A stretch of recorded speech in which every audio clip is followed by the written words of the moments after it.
ایک بدبخت نے کہا کہ مسلمانوں کو اگر کمزور کرنا ہے تو ان سے 4 چیزیں چھین لی جائیں. 4 چیزیں جب مسلمانوں میں موجود ہیں تو یہ کمزور نہیں ہو سکتے. ایک قرآن مجید، یہ ان کی وحدت کی ضمانت ہے، اور یہ کتاب ان کی وہ ایسی پاکیزہ اور متحرک اور فعال تھیوری ہے جو کبھی بھی فرسودہ نہیں ہوتی، اور ہر دور کی ضرورت کو یہ کتاب پورا کرتی ہے. اور یہ اس غیر متبدل کتاب کے ذریعے سے گرے ہوئے بھی اٹھ پڑتے ہیں. تو اس کتاب کو اگر ختم کر دیا جائے تو یہ تسخیر کیے جا سکتے ہیں. دوسری بات، ان سے حج ختم کر دیا جائے. حج ان کی وحدت کی علامت ہے، ان کی شان و شوکت اور شکوہ مسلم کی ضمانت ہے.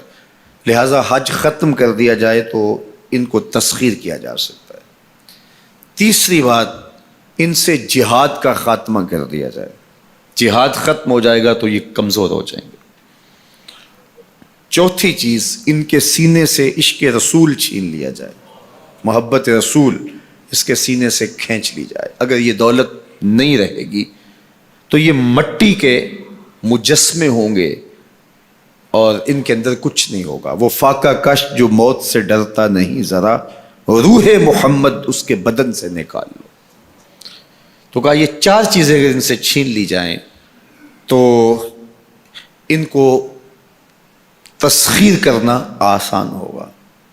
اب ان میں سے 2 چیزوں پر جب محنت کی گئی تو جہاد کے خاتمے کے لیے مسلمہ پنجاب مرزا قادیانی کو کھڑا کیا گیا، اور اس کا کام یہ تھا کہ مسلمانوں کی ذہن سازی کرے کہ جہاد ختم ہو گیا ہے.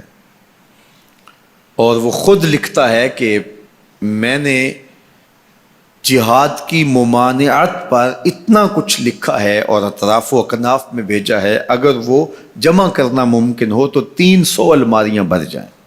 اتنا کچھ میں نے جہاد کی ممانعت میں لکھا ہے. تو وہ اس ایجنڈے پہ آیا تھا. نادیدہ ہاتھ اس کو لے کر کے آئے تھے، اور وہ ایک شخص نہیں تھا، 3 شخص تھے جن کا انٹرویو کیا گیا. سب سے مناسب یہ لگا تو اس کو انہوں نے جو ہے وہ اس کام کے لیے متعین کیا، اور جتنی بھی اس کو مالی ضروریات تھی اور حکومت کی سپورٹ تھی وہ میسر تھی. اسی طرح بہاءاللہ کو حج کے ختم کرنے کے لیے وہاں ایران میں کھڑا کیا، اور اس نے جگہ جگہ کعبۃ اللہ کے ماڈل بنائے اور کہا اتنی دور سفر کر کے جاتے ہو، یہیں گھوم لیا کرو، تمہارا ذوق پورا ہو جایا کرے گا. اب یہ 2 لوگوں کو نادیدہ ہاتھوں نے ان 2 چیزوں کو ختم کرنے کے لیے، جہاد اور حج کو ختم کرنے کے لیے تیار کیا تھا، اور ان کے اوپر اس زمانے کے اندر انہوں نے کروڑوں روپے لگائے تھے. اب جب وہ مر بھی گئے ہیں تو ان کے متبعین کو وہ اسی طرح سپورٹ کر رہے ہیں، اس لیے ان کے متبعین جو ہیں وہ موجود ہیں. باقی جس نے بھی ادعائے نبوت کیا پاگل پن کی وجہ سے، یا جو ہے وہ اس کے اندر کوئی صلاحیت تھی تو وہ تکبر میں آ گیا، تو اس پاگل پن کی وجہ سے اس نے اعلان کیا، جب وہ گیا تو سلسلہ ختم ہو گیا. لیکن یہ جو 2 لوگ تھے ان کو باقاعدہ نادیدہ ہاتھوں نے کاشت کیا تھا اور پھر پانی دیا تھا، اور اب یہ کٹ گیا ہے تو نیچے سے ان کی پنیری کو وہ اب بھی جو ہے وہ پانی دے رہے ہیں اور گوڈی کر رہے ہیں، اور مسلمانوں کے اندر رخنہ اندازی کے لیے انہوں نے ہمیشہ ان کو فعال رکھا ہے اور ان کو ہمیشہ وسائل فراہم کر رہے ہیں.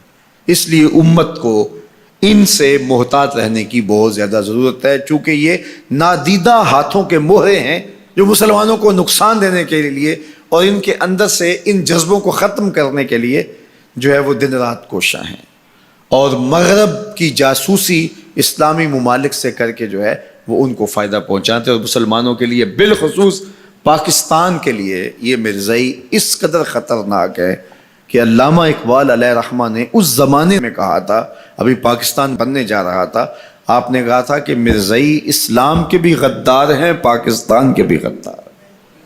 اور پھر زمانے نے دیکھا، علامہ اقبال علیہ رحمہ تو 1938 میں انتقال کر گئے، لیکن 47 میں پاکستان بنا تو لوگوں نے دیکھا کہ ان لوگوں نے پاکستان کی مخالفت کی، اور جب پاکستان ٹوٹا، 2 ٹکڑوں میں تقسیم ہوا، تو اس وقت قادیاں میں چراغاں کیا گیا، انہوں نے خوشی کا اظہار کیا. پاکستان ایٹمی طاقت بنا تو وہاں سوگ منایا گیا، اور آج بھی یہ ربوے کے اندر دفن ہوتے ہیں تو امانتاً دفن ہوتے ہیں. ان کا یہ مکروہ عقیدہ ہے کہ پاکستان ٹوٹ جائے گا اور ہمیں یہاں سے اٹھا کر کے ہماری گندی لاشوں کو وہاں ربوے سے قادیان کے اندر شفٹ کیا جائے گا. یہ پاکستان کی سالمیت پر ہمیشہ خطرہ ہے اور پاکستان کو ہمیشہ نقصان پہنچانے کے درپائے رہتے ہیں، اور ان کی ہمیشہ کوشش ہوتی ہے کہ اس وطن کے اندر امن، طمانینت اور سکون نصیب نہ ہو. مسٹر بھٹو نے کہا تھا کہ جو حیثیت امریکہ کے اندر یہودیوں کی ہے وہی حیثیت پاکستان کے اندر مرزائی حاصل کرنا چاہتے ہیں. حکومت بھلے کس کی بھی ہو، لیکن یہ پاکستان کے اہم مناصب پر فائز ہو کر کے جو ہے وہ پاکستان کو اپنے کنٹرول اور قابو میں لینا چاہتے ہیں.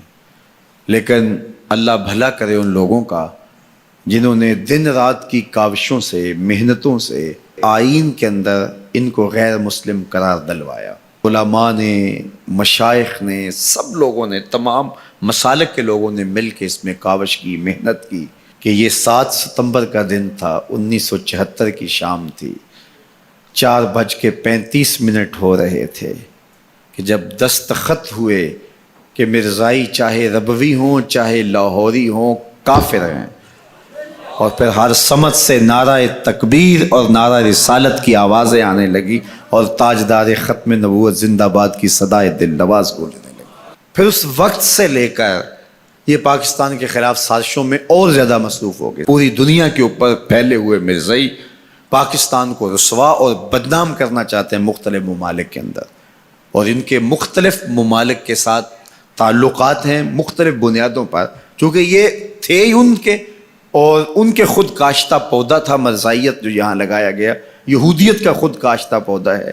لیکن مرزائی یہ نہیں سمجھتے کہ پاکستان یوں ہی نہیں بنا، یہ کسی حادثے کا نتیجہ نہیں تھا، پاکستان محبوب کی نگاہوں کا نتیجہ تھا.